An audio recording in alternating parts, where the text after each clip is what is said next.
책을 읽는다는 게 요즘은 정말 큰 도전입니다.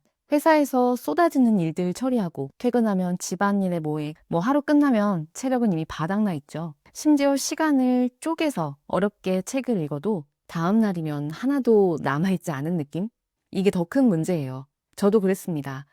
근데 20년 동안 거의 매일 시간을 쪼개서 책을 읽고 그 책이 1000권이 넘게 되면서 알게 됐어요. 우리의 진짜 문제는 기억력이 아니고 책을 읽는 방식이었습니다. 형광펜 필사, 이런 뻔한 얘기 말고 바로 좀 적용해 볼 수 있는 간단한 방법 3가지만 말씀드릴게요. 오늘 영상 끝까지 함께 하시면 이전보다 책 읽는 속도가 훨씬 올라가고 내용도 오래 남는 독서를 하게 되실 거예요. 많은 사람들이 기억을 책을 다 읽고 난 후에 생기는 거라고 생각을 합니다. 하지만 뇌과학은 정반대로 말하고 있어요. 기억의 50%는 이 정보가 나와 얼마나 관련이 있는가로 결정됩니다. 이걸 자기 관련성 효과라고 하는데요. 뇌는 나랑 관련 있는 정보만 장기 기억으로 저장을 합니다. 그런데 우리가 책을 고를 때 가장 많이 하는 실수가 이런 거예요.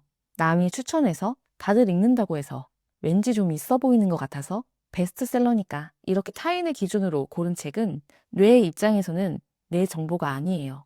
그러니 그런 책을 꾸역꾸역 읽어도 기억에 남는 건 별로 없게 됩니다. 그래서 첫 번째 방법은 책을 고를 때 철저하게 나를 기준으로 고른다. 지금 내 마음이 꽂히는 거, 요즘 내가 해결하고 싶은 문제, 지금 당장 좀 알아보고 싶은 주제, 요즘 내 감정과 연결되는 키워드, 이런 걸 기준 삼아 고른 책은 뇌가 처음부터 의미 있는 정보로 인식하게 됩니다. 그럼 우리는 절반은 이미 성공한 상태에서 책을 펼치게 되는 거예요. 왜 이게 중요할까요?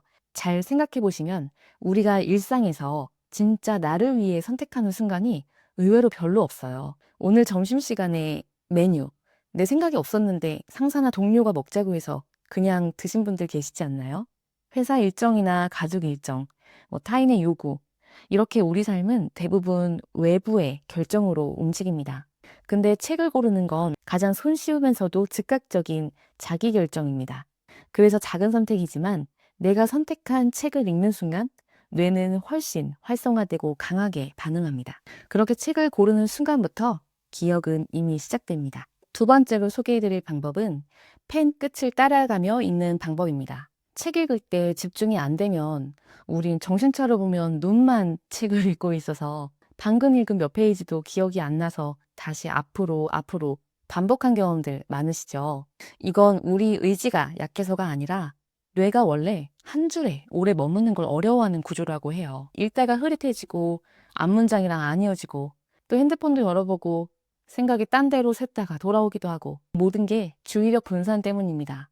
그래서 제가 강력하게 추천드리는 게 바로 이 펜 끝 따라읽기예요. 펜 하나만 있으면 아주 간단한 방법인데 효과는 아주 즉각적입니다.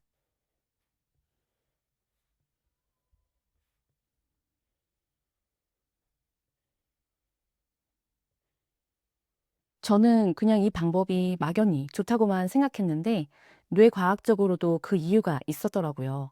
눈은 움직이는 점을 자동으로 따라갑니다. 펜 끝이 그 움직이는 점 역할을 하면서 시선과 주의력이 흔들리는 걸 방지해줘요.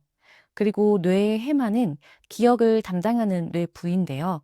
손의 작은 움직임은 해마를 활성화시켜서 읽는 순간 기억의 저장을 도와줍니다. 또 우리가 책을 읽을 때 너무 느리면 잊고 또 너무 빠르면 스쳐가잖아요. 펜끝 따라읽기는 문장을 덩어리로 읽게 만들어줍니다. 그러다 보니까 읽는 속도도 집중력도 기억력도 동시에 올려줘요. 아주 쉬운데 가장 즉각적으로 효과가 나타나는 방법이에요. 이 영상 보시고 당장 몇 페이지만이라도 꼭 한번 해보세요. 마지막 세 번째 방법은 책을 내 책으로 만드는 방법입니다. 읽는 동안 분명히 이해가 됐는데 책을 덮고 나면 금방 잊혀지는 이유는 한 가지입니다. 우린 다른 사람의 문장, 다른 사람의 말은 특별한 행위를 거치지 않으면 거의 저장되지 않습니다. 내가 개입해서 어떤 적극적인 행동을 해야 오래 저장되기 때문이에요. 그래서 단순히 필사나 줄긋기, 형광펜 이런 것만으로는 크게 효과가 없어요. 왜냐하면 작가의 문장을 그대로 옮기는 거라 우리 뇌에게는 딱히 내 정보로 처리되진 않는 거죠. 물론 이런 활동이 대충 읽는 것보다는 훨씬 낫긴 하지만 기억이 오래 남는 핵심은 책 안에 내 흔적을 남기면서 적극적으로 참여하는 순간입니다. 책을 읽다가 좀 더 머무르게 되는 문장을 만날 때가 있어요. 그럴 땐 내가 느낀 그대로 옆에 좀 끄적여 보기도 하면서 내 감정을 거기에 덧붙이는 순간 책은 내 경험이 됩니다. 또 같은 책도 읽는 사람의 다양한 상황에 따라서 다르게 읽혀요. 그래서 어떤 부분들은 내가 어떻게 이해되는지 간단히 적어두는 것도 좋아요. 뇌는 남의 말보다 내 말을 오래 저장합니다. 이렇게 독서를 하면 책은 단순한 글을 넘어서 작가와 나의 대화 혹은 나 자신과의 대화가 됩니다. 이렇게 기억이 나의 삶과 연결되는 순간이죠. 이런 식으로 내 감정이나 내 해석, 언어가 개입되는 독서를 하면 책은 더 이상 작가의 책이 아니고 나의 책이 됩니다. 책의 내용이 내 삶과 연결됐기 때문에 이런 내용은 쉽게 잊히지를 않아요. 그리고 그 기억들을 다시 펼쳐볼 때면 작가의 세계가 아니라 내 세계가 열리게 됩니다. 이게 기억에 오래 남는 독서를 하는 가장 본질적인 방법이에요. 여기까지 함께 하신 분들 계실까요? 정리하면 기억을 오래 남기는 독서의 핵심은 책을 고르는 순간부터 나를 생각하며 고르고 읽는 순간엔 펜끝을 따라 읽으면서 집중력을 높여주고 내 감정이나 해석이 담긴 메모들로 책을 나의 책으로 만들면 그 책은 이전보다 훨씬 자연스럽게 오래 남게 될 거예요. 책을 제대로 읽다 보면 삶의 방향이 조금씩 바뀝니다. 그 변화는 책 한 권에서 시작돼요.